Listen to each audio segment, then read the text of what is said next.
Nous sommes très heureux de vous accueillir au sein de notre entreprise. Les salariés réunis autour de nous l'attestent. Cette visite a été préparée avec beaucoup d'enthousiasme. J'espère que cette visite vous aura permis de voir que l'industrie et que les entreprises de sous-traitance ont besoin d'être soutenues et qu'il y ait des mesures, des efforts qui soient encore faits malgré ceux déjà entrepris actuellement. Voilà, merci. Bon, mesdames et messieurs, merci de prendre le temps d'être ici et d'écouter ce que j'ai à vous dire. D'abord, je suis heureux de revenir dans ce département que j'aime beaucoup, les Ardennes, où je suis venu, je crois, 5 fois depuis 2003. Pratiquement 2 ou 3 fois par mois, je vais dans une usine. Ce n'est pas une lubie. C'est parce que je suis persuadé que la France doit rester une terre de production, qui doit garder ses usines. Parce que le jour où les usines s'en vont, il n'y a plus rien. Dans un département comme les Ardennes, où l'emploi est très industriel, Monsieur le Président, mais partout. Parce que tout le monde me parle des services. Le jour où il n'y a plus d'usine, les services se mettent à la disposition de qui? Et ici, dans cette magnifique usine, vous démontrez que la moitié de votre production est vendue à l'extérieur, y compris en Chine. On peut donc fabriquer ici, et grâce au savoir-faire des ouvriers, être compétitif. Alors je vois, là, ce matin, ils s'excitaient tous, ça va, il va dans une usine. Je sais pas, je dois visiter 20-25 usines par an depuis des années, mais hommage vous soit rendu, il s'intéresse plus parce que je suis venu chez vous. Mais pour moi, que ce soit des ouvriers des Ardennes, des ouvriers de l'Indre, des ouvriers d'un autre département, ça reste des usines, des ouvriers, un savoir-faire qu'on veut garder. Quand je suis venu pour la campagne présidentielle, tout le monde m'a dit, la première crainte ici, c'est la délocalisation.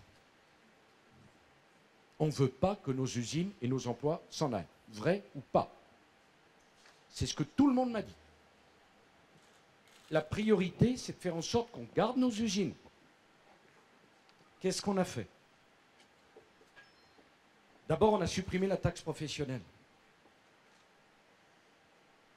Parce que la taxe professionnelle n'existait plus que dans notre pays. Comment voulez-vous garder nos usines si on récompense de l'implantation des usines en France, on leur colle plus d'impôts que s'ils vont ailleurs? Est-ce que c'est logique? Et je me suis fâché avec un certain nombre d'élus, ça va mieux. Non, mais pas toi. Et en France, parce qu'ils disaient, mais les taxes professionnelles, c'est une recette pour nous. Pourquoi j'ai donné priorité aux usines plutôt qu'aux collectivités territoriales? Parce que les usines, ça se délocalise, les collectivités territoriales, non. Est-ce que vous me comprenez? Je veux récompenser les gens qui gardent les usines en France, pas les pénaliser. Le jour où il n'y aura plus d'usines, où vous irez travailler et où vos enfants iront travailler. Tout le monde n'est pas fait pour faire bac plus 18, pour aller dans un laboratoire, une salle blanche ou dans un bureau. Il faut garder ces emplois-là. Pour garder ces emplois, il faut que les usines en France, au minimum, ne payent pas plus d'impôts que dans les autres pays. Parce que si on paye plus d'impôts dans notre pays pour une usine que dans un autre pays, ça pousse à faire sortir les usines. Donc on a supprimé la taxe professionnelle. Pour une entreprise comme la vôtre, ça fait quoi? Ça fait 40% en moins. Ça fait quoi? Parce que il est discret sur les chiffres. Hein? Non, mais 800 000 euros, s'ils sont en moins, c'est mieux que s'ils sont en plus. Parce que s'ils sont en plus, à juste titre, M. Grottier, vous me diriez, le compte n'y est pas. C'est toujours comme ça en France. Quand je rajoute, on donne toujours l'addition. Quand on retire, on est d'une discrétion et d'une pudeur fantastique. Ensuite, une usine comme ça, qui est magnifique, j'ai vu les machines, il faut pousser l'entreprise. J'avais dit, un de vos collègues syndicalistes me l'a rappelé, il faut inventer ici la métallurgie du futur. Comment on l'invente? En investissant. Si vous n'investissez pas dans votre entreprise, vous ne serez pas compétitif. On a donc créé, tenez-vous bien, le système fiscal le plus avantageux au monde pour les investissements. Le crédit, impôt, recherche. C'est le système fiscal le plus avantageux. Pourquoi on le fait? Pas simplement pour faire plaisir à la famille au Didier, mais parce qu'on veut que vous ayez les meilleures machines, les meilleurs process. C'est fantastique ce que vous faites ici. 400 clients, des milliers de produits, des machines exceptionnelles, de la formation pour les uns comme pour les autres. C'est ça qu'on veut subventionner et que l'on veut aider. C'est la deuxième chose qu'on a faite. Troisièmement, pourquoi je vais dans les usines pratiquement toutes les semaines? Parce que je veux que les Français aiment leurs usines. Moi, je me sens un peu seul parce que je vois personne qui y va. Dans les usines. Je vois des tas de gens qui n'ont pas mis les pieds dans une usine qui disent ça pollue, ça détruit l'environnement. Écoutez, le jour où dans nos villes, il n'y aura plus que des jardins, comment on donnera du travail aux ouvriers? Est-ce que je me fais comprendre? Moi, je n'oppose pas l'environnement et l'usine. Je crois au développement durable. Mais d'abord, une usine, c'est beau. Il faut ne jamais y avoir été pour croire que c'est laid. Une usine, c'est un endroit où tout le monde est de plein pied, où le plus expérimenté aide le moins expérimenté, où les jeunes apprennent du maître d'apprentissage. C'est une usine où on ne peut pas tricher, on ne peut pas s'enfermer dans son bureau. C'est un lieu comme cela. Chacun voit ce que fait l'autre. On est de plein pied et on est solidaire. Ben moi, j'estime que le rôle du président de la République, c'est d'aller dans les usines pour faire comprendre aux Français qu'une usine, c'est un lieu où des femmes et des hommes savent faire des choses, savent produire, et que notre pays doit rester une terre de production. C'est indispensable. Là-dessus, on a pris la crise, qui est une crise mondiale depuis un siècle. Il n'y avait jamais eu une crise aussi forte dans le monde. Pas simplement en France, dans le monde. Moi, vous savez, je pourrais. Pendant la crise, j'ai continué à aller sur le terrain, j'ai continué à aller dans les usines, j'ai continué à rencontrer les ouvriers. Pourquoi? Parce que c'est mon devoir d'expliquer, de faire de la pédagogie, de rendre compte. Tout à l'heure, il y a un collègue qui m'a dit, ce que vous nous aviez dit, expliquez-nous ce que vous en avez fait. On a pris une crise massive. Et vous, dans les Ardennes, vous avez plus souffert que les autres, c'est normal.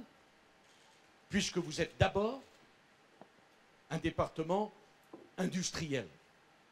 Qu'est-ce qu'on a fait? Il y a 14 000 d'entre vous qu'on a soutenus par l'activité partielle. Je préfère activité partielle au chômage partiel. Et maintenant, ça repart. Votre chiffre d'affaires s'était vraiment effondré en 2009. En 2010, il a augmenté de 50%. Je regardais les chiffres avant de venir. Il y a quand même eu, dans une usine comme la vôtre, 84 000, je crois, heures supplémentaires distribuées. On dit le pouvoir d'achat. Ben, les heures supplémentaires, vous ne payez pas d'impôt sur le revenu dessus. L'entreprise ne paye pas de charges dessus.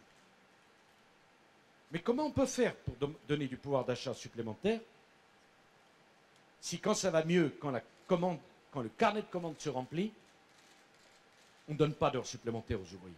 Comment on fait? Est-ce que vos enfants à l'école, ils auront de meilleures notes en travaillant moins? Et comment on peut faire dans le monde tel qu'il est aujourd'hui?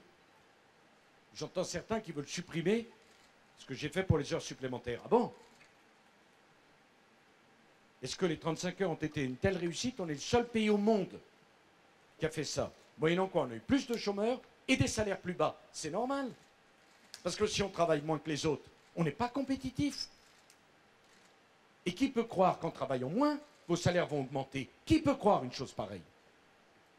D'ailleurs, je veux dire une chose devant vous. C'est que je pense que le débat sur la quantité d'heures de travail est un faux débat, que le vrai débat, c'est un débat sur la qualité de vie au travail, sur la santé au travail, sur la rémunération du travail, sur la qualité de vie, sur la façon dont on est respecté au travail. Parce que je vais vous dire une chose, travailler 35 heures sans être respecté, c'est un enfer. Et travailler 38 heures en étant considéré, c'est 3 heures de plus, mais ce n'est pas un enfer. On a trop parlé de la quantité et pas assez de la qualité. Surtout dans des métiers comme les vôtres. On commence jeune. Physiquement, c'est des métiers durs. Ça ne veut pas dire que vous ne l'aimez pas. Je pense qu'il faut remettre les choses à l'endroit. Le drame, c'est le chômage, ce n'est pas le travail. Et que la préoccupation des ouvriers dans ce département des Ardennes, comme en France, c'est de garder son emploi. C'est d'avoir un carnet de commandes rempli. Quand vos collègues syndicalistes me parlent, ils me disent, dites donc, allez voir à côté, il y a une entreprise de 167 employés qui ferme. Ça, c'est un drame. Ça, c'est le problème.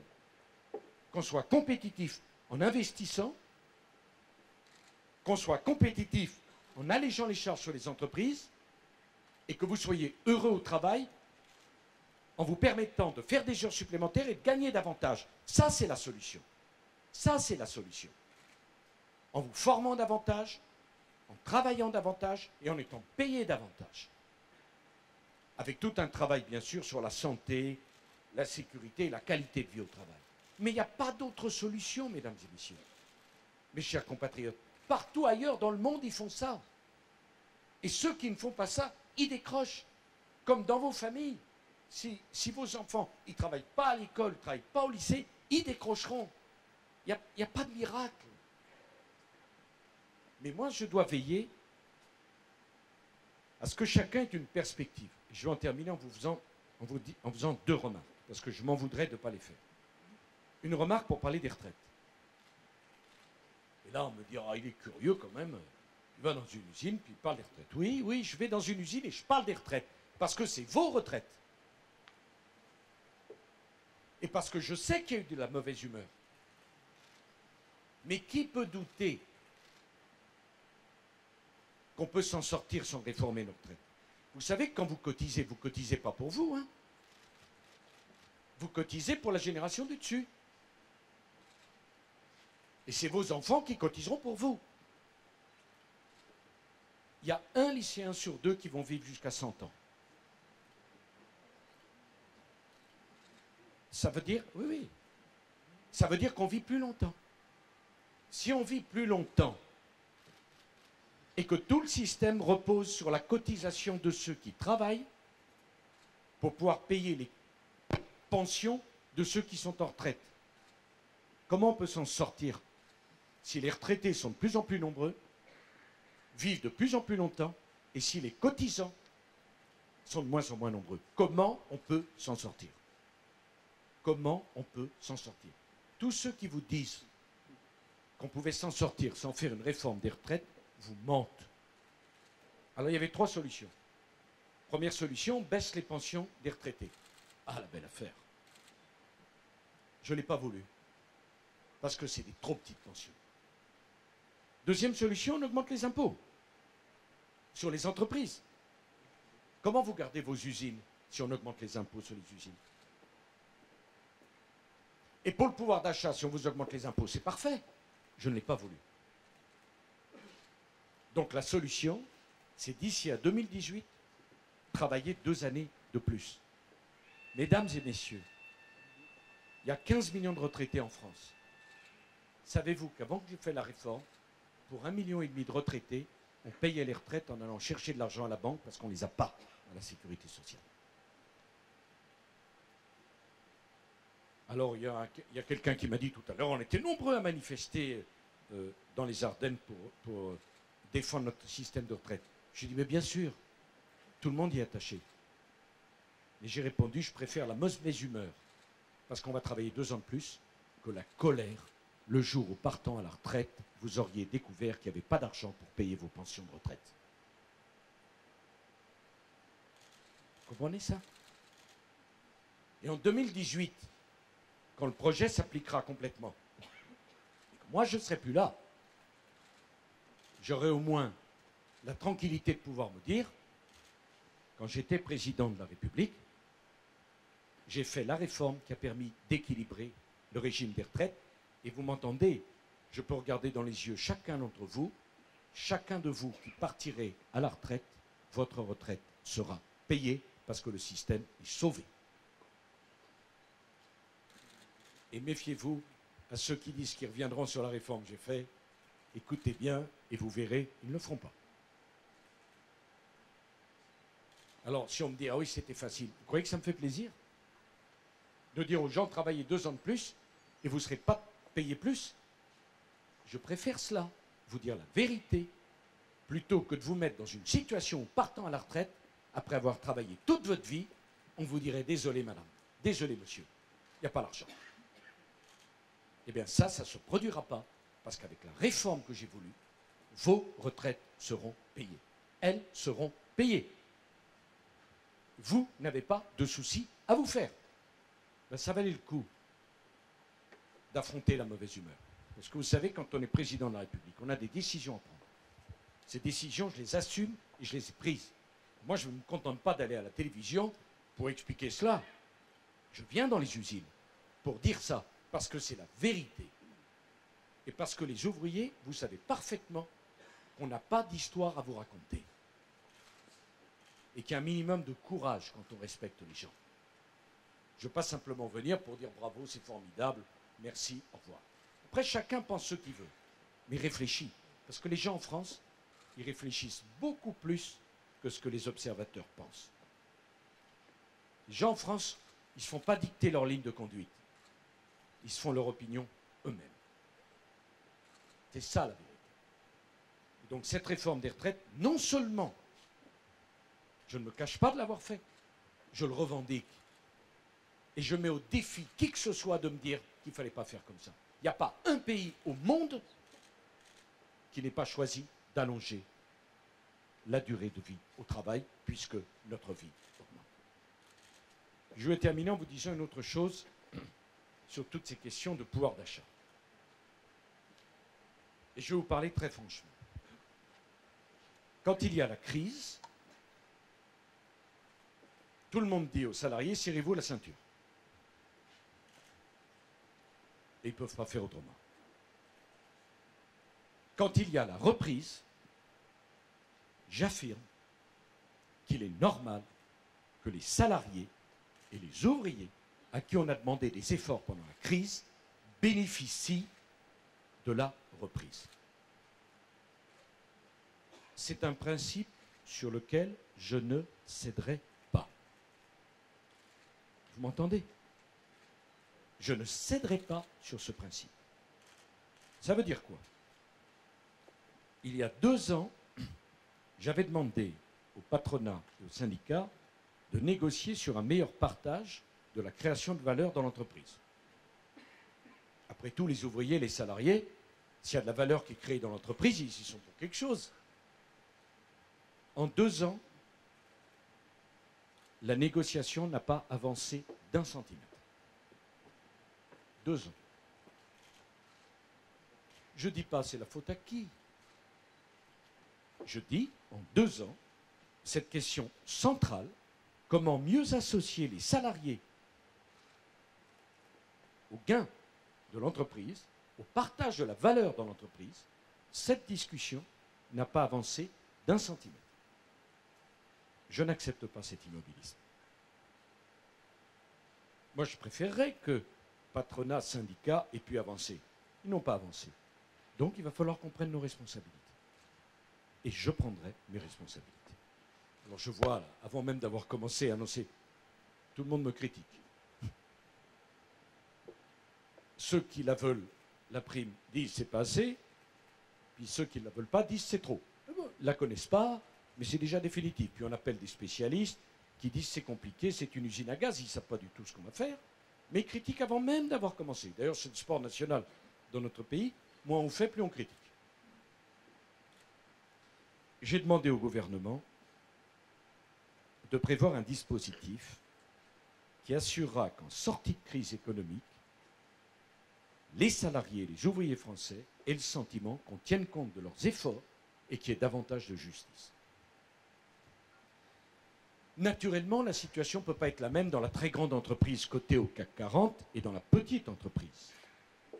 Cependant, il faut que dans toutes les entreprises françaises, les salariés aient le sentiment qu'on tienne compte de leurs efforts.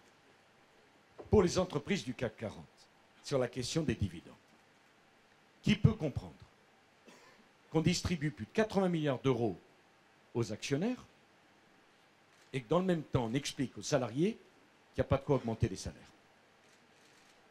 S'il n'y a pas de quoi augmenter les salaires, il n'y a pas de quoi rémunérer les actionnaires. S'il y a de quoi rémunérer les actionnaires, il y a de quoi faire quelque chose pour les salariés. Est-ce que je me fais comprendre? Est-ce que c'est suffisamment simple ce que je dis? Eh bien, je dis que dans ces entreprises-là, quand on trouve le moyen de donner plus aux actionnaires, ce qui est très bien, il faudra donner aussi aux salariés. Et on sera obligé de négocier avec les partenaires sociaux. Et je ne céderai pas là-dessus. Parce que le jour où les salariés se sentent considérés, y compris par leur pouvoir d'achat dans l'entreprise, c'est l'entreprise qui est plus performante. Et contrairement à ce qu'on pense, il ne faut pas opposer les salariés, les ouvriers et le patronat. C'est ensemble qu'ils ont intérêt. Si tout le monde est considéré dans l'entreprise est plus compétitive. Donc les modalités, j'en discuterai avec les représentants du patronat, les ministres. D'ici quelques jours, nous annoncerons les modalités que prendront ces dispositions. Mais ce que je veux dire par là, c'est que qu'on soit une grande entreprise ou une petite entreprise, on aura la possibilité de faire quelque chose pour les salariés et pour leur pouvoir d'achat en sortie de crise. Pour les petites entreprises, le gouvernement est prêt à dire à toutes les entreprises qui distribueraient une prime exceptionnelle qu'on peut exonérer de cotisations sociales pour les petites entreprises la prime qui serait donnée en termes de pouvoir d'achat. Et par ailleurs, ça sera très bon pour l'économie parce que ça permettra de soutenir la consommation. Donc vous m'avez compris, dans les grandes entreprises, s'il y a une forte augmentation des dividendes, il faudra que les salariés en aient une partie, en tout cas qu'elles soient obligées, ces entreprises, de négocier pour en donner une part aux salariés. Et dans les plus petites entreprises où il n'y a pas de distribution de dividendes, si ça va mieux, si le carnet de commandes se remplit, eh bien l'entreprise pourra faire une prime aux salariés qui sera exonérée de cotisations. Voilà. Le pouvoir d'achat ne se réduit pas à ça. Il y a ce qu'on a fait sur l'énergie. Il y a bien d'autres choses. Il y a la revalorisation du minimum vieillesse, près de 20% depuis que je suis président. Il y a d'autres choses. Mais le partage de la valeur dans l'entreprise, j'y tiens. Parce que c'est une question de justice. Je voudrais terminer par ça. Moi, je respecte le travail. Et je crois dans le travail. Et quand vraiment, je me souviens quand j'étais ministre des Finances et Alstom était en train d'être détruite en 2004, j'avais dit aux salariés d'Alstom, en 2004, augmentation de salaire zéro. L'État, rappelez-vous, était devenu l'un des actionnaires. Mais en 2005, lorsque le carnet de commandes s'était rempli, les mêmes salariés à qui on avait dit de faire un effort parce que ça allait mal et qu'ils l'avaient fait, ben si ça va mieux, les salariés doivent pouvoir en bénéficier. Sinon, le système n'est pas juste. Enfin, vraiment, un dernier mot, je veux dire à M. Grosdidier quelque chose. Je crois au capitalisme familial. Et je combats le capitalisme financier. Je m'explique. Vous connaissez la famille. Sans le grand-père, sans les enfants, sans les petits-enfants, il n'y aurait pas cela. Ça c'est toute une histoire, là où on est. Il y a des générations et des générations qui ont travaillé pour faire cela. Il faut qu'on garde des gens comme la famille Grosdidier, qui mettent leur argent dans les usines et dans les entreprises.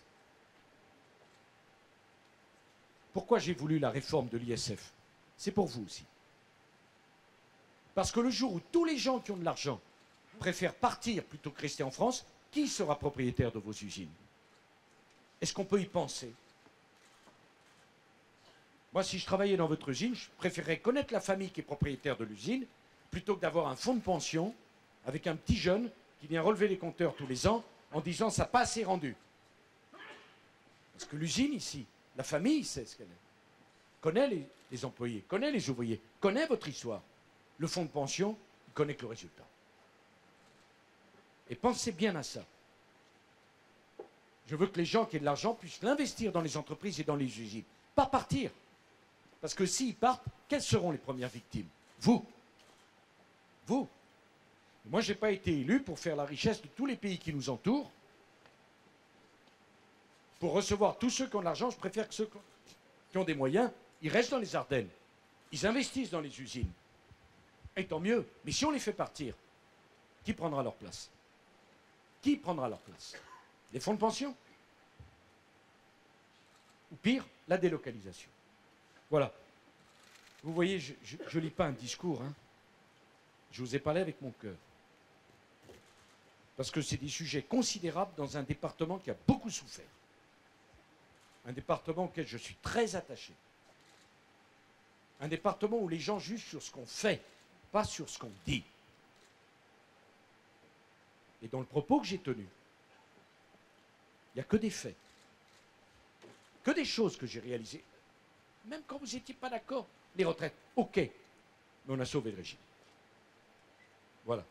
Voilà ce que je tenais à vous dire en vous remerciant de votre attention et de votre accueil.